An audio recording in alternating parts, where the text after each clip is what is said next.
Hello everyone and welcome back to our channel craze of study. आज हम B Ed third semester exam के most important question की series का next video देखेंगे। तो चलिए आइए शुरू करते हैं आज का हमारा वीडियो।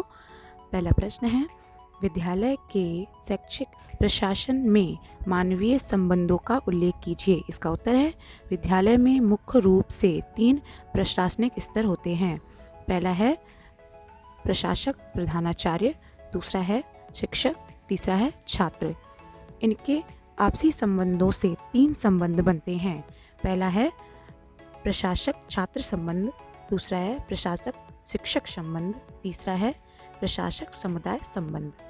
प्रशासक शिक्षक संबंध तथा शिक्षक प्रशासक संबंध मूल रूप से मानवीय संबंधों का आधार है।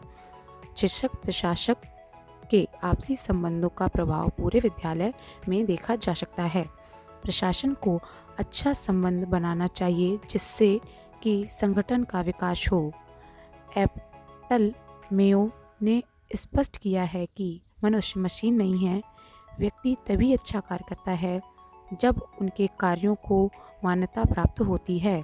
अतः कुशल प्रशासन के लिए सुंदर मानवीय संबंध आवश्यक है। संगठन में कार्य करने वालों को भौतिक सुविधाएं देने पर उनमें दक्षता आती है। जैसे यदि किसी व्यक्ति को अच्छा वेतन तथा सुविधाएं दी जाएं परंतु उसके साथ अच्छा व्यवहार ना हो तो उस व्यक्ति की तुलना में योगदान नहीं देता। जिसे वेतन और सुविधाएं तो कम हैं परंतु संगठन में उसका उचित सम्मान है। इस बात का ध्यान रखना चाहिए कि लोग तब तक पूरी निष्ठा के साथ काम नहीं करते जब तक उन्हें प्रशासन संबंधी कार्यों का नीति निर्धारण में सहगामी ना बनाया जाए। दूसरा प्रश्न है, प्रधानाचार्य तथा शिक्षक के संबंध पर टिप्पणी लिखिए। इसका उत्तर है, प्रधानाचार्य तथा शिक्षक संबंध द्विपक्षीय हैं। दोनों ही एक दूसरे को प्रभावित करते हैं। शिक्षक जहां प्रशासन से शिक्षण की समुचित परिस्थितियों को जुटाने की अपेक्षा करते हैं, वहीं प्रशासन भी शिक्षक से उसकी क्षमता तथा योग्यता के अनुसार काम करने की अपेक्षा रखता है। यदि प्रधानाचार्य शिक्षकों से अच्छे कार्य की अपेक्षा रखता है तो उसे शिक्षकों के कार्यों की प्रशंसा करनी चाहिए। शिक्षकों के अच्छे कार्यों की प्रशंसा करने से शिक्षकों के कार्यों में वृद्धि होती है। प्रधानाचार्य को समूह में शिक्षक विशेष की बुराई नहीं करनी चाहिए। ठीक यह रहेगा कि पहले अलग से शिक्षक को समझाना चाहिए।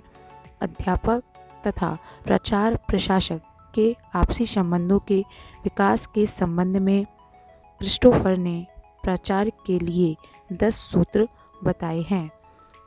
पहला है, शिक्षकों के साथ पिता के समान संबंध रखें। दूसरा है, प्रधानाचार्य को जानना चाहिए कि वह जिन अध्यापकों को नहीं चाहता है वे अध्यापक भी उन्हें नहीं चाहते हैं। तीसरा है, प्रत्येक शिक्षक की अच्छाइयों को उसे दिखाना चाहिए। चौथा है, यदि संभव हो तो उन प्रशासनिक कदमों को रोकना चाहिए जिनका व्यक्ति विरोध करते हैं। पांचवा है, आप बैठक में किसी शिक्षक की आलोचना नहीं करनी चाहिए। छठवां है, कभी भी यह सिद्ध करने का प्रयत्न नहीं करना चाहिए कि वे गलती पर हैं। सातवां है, शिक्षकों से मिलने के सभी अवसरों को विद्यालय में विकास में लगाना चाहिए। आठवां है, शिक्षक प्रधानाचार्य की सम्मिलित बैठक में आनंद तथा लाभ की परिणति होनी चाहिए। नौवां है, सामूहिक लक्ष्य प्राप्ति में व्यक्तिगत लाभों को छोड़ने का प्रयत्न करना चाहिए। 10वां है, प्रशासक प्रधानाचार्य से शिक्षकों को अधिक आनंद मिले तो श्रेयस्कर है। तीसरा प्रश्न है, संघर्ष रहित वातावरण की विशेषता स्पष्ट कीजिए। इसका उत्तर है, संघर्ष रहित वातावरण के लिए निम्नलिखित विशेषताएं होनी आवश्यक हैं। पहला है, प्रशासक ऐसा अवसर प्रदान करे कि मनुष्य सुरक्षापूर्वक रह सके। दूसरा है, मनुष्य के आवागमन पर कम से कम प्रतिबंध प्रतिबंध होना चाहिए।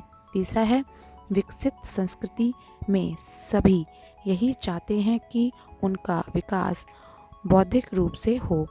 चौथा है लोकतांत्रिक समाज में व्यक्ति अपनी बातें बोलकर या लिखकर कहना चाहता है।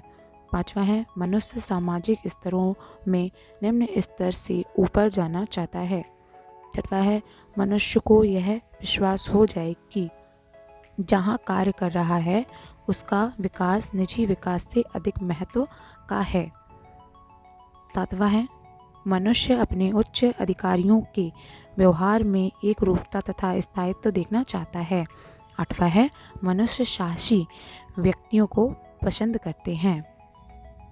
चौथा प्रश्न है नेतृत्व में समूह बनाने की अवधारणा लिखिए। उत्तर है नेतृत्व का अध्ययन संगठनात्मक व्यवहार का विषय होता है।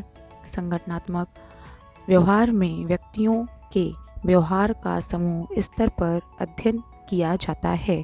एक संगठन में अनेकों समूह कार्यरत रहते हैं जिनमें तनाव, संघर्ष, प्रतिस्पर्धा तथा मतभेद चलते रहते हैं, जिससे संगठन की कार्य प्रणाली एवं आपसी संबंधों पर गहन प्रभाव पड़ता है।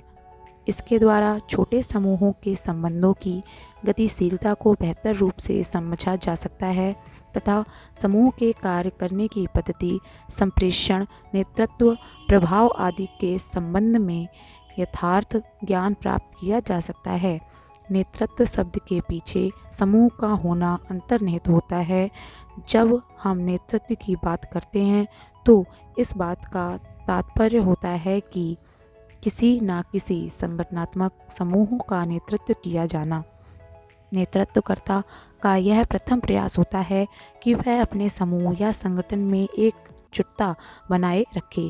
संगठन या समूह के सदस्य उससे प्रभावित बने रहें, उसके निर्देशों का अनुपालन स्वेच्छा व हर्ष के साथ करते रहे और इनके लिए नेतृत्वकर्ता को सदैव इस बात के लिए प्रयास करते रहना चाहिए कि उनके अनुसरण करने वालों के हितों की सुरक्षा तथा उनका सामाजिक, आर्थिक, शैक्षिक एवं व्यावसायिक विकास करने के लिए तत्पर रहना चाहिए। नेतृत्व का कार्य सिद्धांत भी यही कहता है कि नेता का मुख्य काम है कि समूह की आवश्यकता के लिए जो जरूरी है उसका ध्यान अवश्य रखना चाहिए।